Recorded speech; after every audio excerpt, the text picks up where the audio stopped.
I'm Remy, also known as Tinkerbell, and I am the producer of Felt Up, as well as the owner of Areola Arts Productions. Felt Up was an erotic puppet show and party, and it was an idea that came from my little brain about 2 years ago while I was doing some sex-positive event stuff. And I was like, what do I love more than anything? I love burlesque, and I love sex positivity, and I love puppets. And what's better than being puppet sexual, right?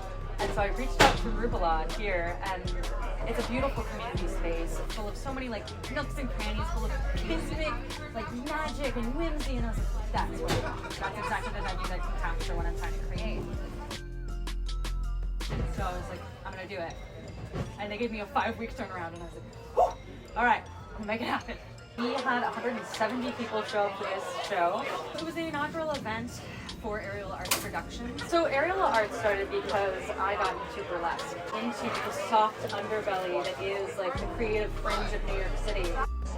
So I've started saying this adage that burlesque is a love letter I write to myself and a love language that I share with others. Here at Areola Arts Productions, what we really want to be doing is platforming innovative and interesting ideas.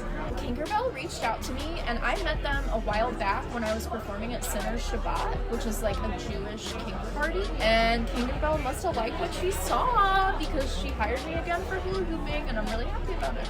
So I did hoops and then also silk fans, and then just like a little bit of go-go. Now I have 13 years of performance experience, so when I moved to New York City, it was like trying to meld what I already knew about flow arts, juggling, and fire with the scene here. I moved for graduate school. I got my master's in forensic psychology, and recently Trump has defunded our lab, so like my whole original career focus derailed kind of overnight. But like, this is a great place to be if you like bizarre art. And it's a great place to try anything because people will tell you what they think about it and you will grow as an artist really quickly. It's very different for me. Okay, so I always say I can do like silly, stupid, spooky, and sad, but I don't do sexy very well.